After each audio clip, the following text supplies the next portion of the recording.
Hi, folks. I'm out on this beautiful Saturday. I'm out at a Delphi mill, and I'm actually here because I want to have a talk. I notice on my channel, you notice I've been posting the doll test videos and stuff. That's actually very important. When I finish paying off my Maddie, I haven't made my last payment to her yet because life happens, stuff happens, adult life happens, so I haven't been able to get my girl yet. But when I get my Maddie, I'm going to explain to you what the doll test is. It was actually conducted in the 1940s by a couple on children's mindset about race, colorism, class, etc. And it was eventually incorporated in with Brown versus Board of Education in 1954. So I'll get into that too and explain the doll test. But I will say this, as much as I am a doll collector and I collect dolls of all colors and shades, it is important for me more so to collect dolls that identify with me, AA dolls. Now, growing up, even in my mother's time and before, AA dolls were not really the most desired or top looking. They either were poorly made because they were copies of their Caucasian counterparts that they made darker. So it's pretty much a white doll in blackface. Or, they weren't made with the best care, or they weren't as appealing as what a child would want. Even my mom said her doll, was supposed to be a black doll, growing up wasn't the prettiest doll, and she didn't really like it like that. With me growing up, because I was born in the 80s and I grew up I was a kid throughout the 90s into the 2000s, a teenager. Some dolls were hit or miss. It depended on where, how, what, and what company made them. So we had some good looking dolls, black dolls, and we had some okay looking black dolls, and we had some unfortunate looking ones. But it brings me to talk about this video today that I saw. I posted it yesterday with Lisbeth Ortiz giving her commentary on colorism with it was a video of a Dominican grandmother, and I'm actually going to post the link in the description because it's a fuller video. It's with a Dominican grandmother who was playing with her granddaughter. Visibly black people like me. The baby's black, cute little chocolate baby, and the grandmother. And the baby's mother, the grandmother's playing with like a tan or lighter looking plush doll with the baby. And the mother comes over to give her baby a black doll, the doll that looks, darker like her. And the grandmother's arguing in Spanish saying, no, no, no, and pushing the doll away and making colorist statements in Spanish and just pushing the doll away, saying, no, her granddaughter would not play with this black doll. So what she decided to do was pick up a white doll, a blonde, blue-eyed doll, and this doll played music and was playing with the baby, holding the baby and showing the baby the white doll. And it showed the daughter in a TikTok video explaining, well, her mom's always been like this. Her mom doesn't know any better. La, la, la, la, la. And I'm trying to get her to change. Fact of the matter is, what that mother should do, if I was that mother, my daughter would not be around a toxic family member like that. Because what that grandmother was doing, and even though the baby looked like she was no more than 5 or 6 months old, what that grandmother was doing was called conditioning. You are conditioning this child to hate herself.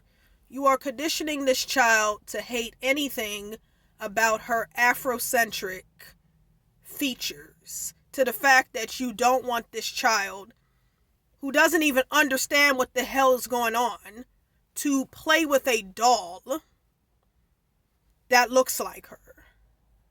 It's sad. And on top of that, like I'm going back to what Lisbeth Ortiz said, this is not only in the Dominican culture, but we know this more so in the Dominican culture, Latin American culture. Colorism is a big deal. And me being a partial West Indian descent, that is a thing here. hair texture. I've even had family members, they didn't really talk about my color, but I've had family members make comments about my hair texture and all that stuff too. And this is mostly members of my mom's side of the family who made comments. But anyway, long story short, I'll talk about that in another story. But what that mother needs to do is to remove that child from the grandmother. Because if that were me, she wouldn't be anywhere around my baby. Because that baby is not going to be a baby for a long time. She's going to grow up. And she's going to understand things. And I see the grandmother dropping racist epithets like pelo malo, which is you talking about your natural hair or bad hair. Because let's get to the point here. A lot of Dominicans, they are notorious for blowouts. I swear, in my neighborhood, there's like a Dominican hair salon within miles of each other. Because people are spending their money to get their hair blown out. I have yet to get a Dominican blowout. I'm afraid to. I've had some friends that say don't even do it because they have messed up their hair. They're like, don't even do it. I haven't gotten one yet. But I have gotten perms and all that other stuff. But this grandmother is definitely from Trujillo's time. And if you don't know, Rafael Trujillo was president of the Dominican Republic from, I want to say, 1931 to 1961. He was assassinated in 1961. So over 3 decades, he ruled the Dominican Republic with his colorism, with his classism, and with his racism. Where if you pronounce parajil, which is parsley, incorrectly or with a French accent, this is how he was trying to differentiate Dominicans from Haitians. By pronouncing the word parsley or parajil. And if you said it with a French accent and not a Spanish accent, you were automatically either killed or you were arrested or something because they noted you as a Haitian. Which, Dominican Republic, everyone knows Dominican Republic and Haiti share an island. A long time ago, Haiti used to run and rule the Dominican Republic. And I guess today a lot of Dominicans are bitter about that. And then it was a war, and then eventually now the Dominican Republic now took over most of Hispaniola. And like Haiti has this small little cut on the island. But anyway, Rafael Trujillo wanted to actually make the Dominican Republic as white as possible. He wanted to claim Spain, which is a country that enslaved the Dominican Republic and many other Latin American and Caribbean countries. He wanted to consider Spain as the motherland, not Africa, which is where most of the slaves that came to DR and came to Haiti, respectively, are from. He slaughtered thousands of Haitians at the border in 1937 during what Lisbeth Ortiz said the parsley incident. He invited other Europeans to the country, which I didn't know about that until learning that from watching her video, to whiten DR. His goal was to whiten DR as much as possible. So by him bringing in the Holocaust survivors into DR, this was his moment to whiten DR. This guy was so color struck that he wore makeup to make himself look white as possible. And on top of that too, he was half Haitian. Half Haitian. He came from a Haitian mother who was what you would call a mulatto, or she was mixed race. So she was half Haitian, half black Haitian, half French. And his father was a white Dominican with roots going back to Spain, supposedly. Or was from Spain. I don't know the deal. But anyway, this guy was half Haitian. It's just like Hitler being half Jewish and hating Jewish people and slaughtering Jewish people.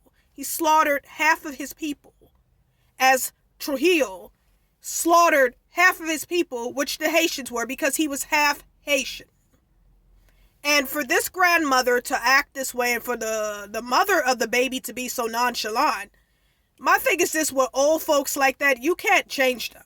She grew up in an era where she was told not to marry black. You marry someone light, you marry someone white, so your kids can have this certain type of hair. So they got suavemente hair, so they can look the part. What's it called? Save the race or whatever they call it. And on top of that, that was passed down, that was instilled to her. So that was instilled in her from her mother, from her mother's mother, from her mother's mother, from her mother's mother's mother. That kind of thinking reminds me of the painting called Ham's Redemption. It was a famous painting in Brazil. What it is it shows, and I'll post a link to that too. It shows the black grandmother looking up to the sky, praising God. And you see her biracial daughter, her white Portuguese son-in-law, and her very visibly white grandchild. And she's praising the Lord like, thank God, all the black in my family's gone. Thank God. That is the kind of mindset that grandmother has. And for her to look like me, and for her granddaughter to look like me, and for her mother to be so nonchalant, that would be a problem. I would snatch my kid from her. There's no way in hell you would be around my daughter with that kind of putrid behavior and instilling that mess in my child. You will not tell my child that she is not beautiful because she does not fit Western beauty standards. You will not poison my child to be a self-hater and to find disgust within herself. You will not do it. And until you get your shit together, excuse my French, you will not be around my child. That mother should have took a stand. She was, in my opinion, way too damn chill for my liking. I would not be chilled. Okay? I would not be chilled. I would want to fight somebody. I'm not a parent. And maybe it's a good reason why I'm not a parent right now, because a lot of people's bullshit I will not take for you mistreating my child or my children some kind of way because they don't fit what your image is. Okay? And growing up, my aunts and my mom's sisters and them had said shit about my hair, compared me to other girls and all kinds of shit like that. And I'm gonna tell you something. Them bitches ain't had no hair. For you to sit here and talk about my hair and my features, you ain't had no motherfucking hair. And you gonna talk about me? And how I should look and how I should carry myself? Toxic, it's the thing with this, with family members. Why are you exposing your children to toxic family members? To toxic ideology? Why is that okay? Why do you think that's okay? And I don't mean to say that my aunts are bitches, like they're bitches, but I still have, like, even today, a lot of resentment to my mom's side of the family because a lot of them had said and done things to me that makes me feel some kind of way. But no, how do you do that? Like, how do you expose that? Because, oh, it's family? I don't care what it is. And to me, it doesn't seem like the mother was too cavalier. Like, you're not even concerned about your daughter's mental health. Because being around a grandmother like that, an elder like that has colorist and racist and self-hating values like that, that's very unhealthy, that's very unproductive, and that is going to ruin your daughter in the long run. To the fact that your granddaughter can't play with a damn doll that looks like her.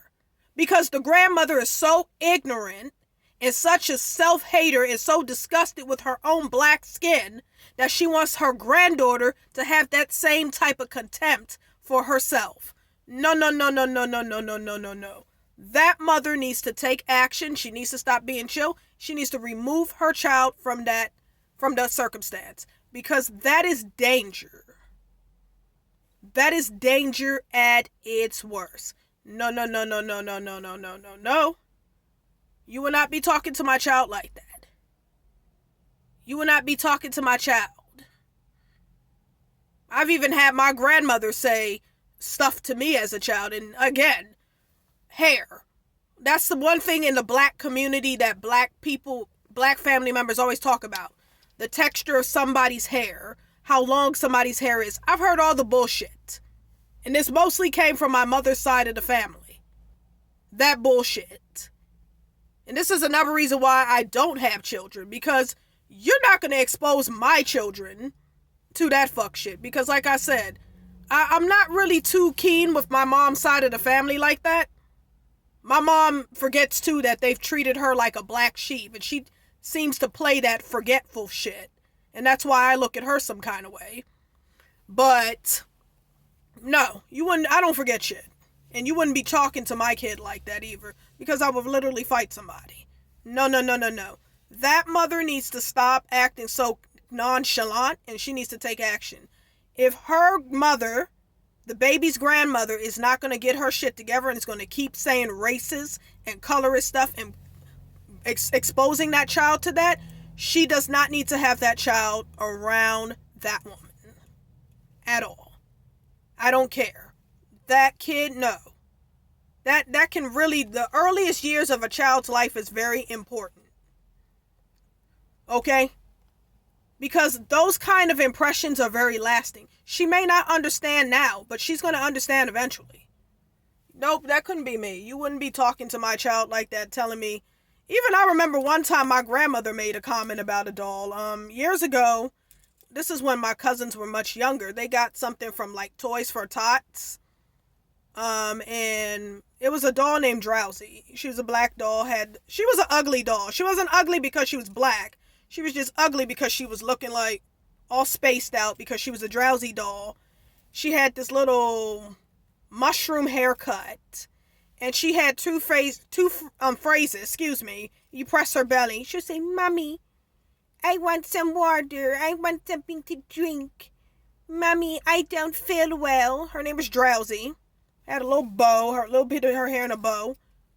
And you know what my grandmother said? And my grandmother's high yellow. And you want to know what she said? "Ew, that's a ugly black dark-skinned doll, baby." I said, "Say what?" "Ew, that's a ugly black doll, baby." Not that the doll is ugly, because it was an ugly manufactured doll. But she described the doll being black, dark, and ugly. Now, where did she learn that from? Where did she learn that bullshit from? Why can't the doll just be ugly? Why does she have to be black and ugly? Where did you learn that from? See, a lot of the older generation, like the Caribbean, and like I said, this is why skin bleaching and all this stuff happens. And it's very prevalent in the black community. In Africa, in the Caribbean, in Latin America, and now it's even spread it out where in Asia, like in countries like India and Pakistan and like Thailand, and even in Japan and Korea, if you're a darker Asian, they are bleaching themselves because lighter skin and whiteness equates to beauty. And that kind of mindset that the grandmother is doing, she's going to ruin that child. And if the mother doesn't get her shit together, that little girl is going to be ruined. Really ruined.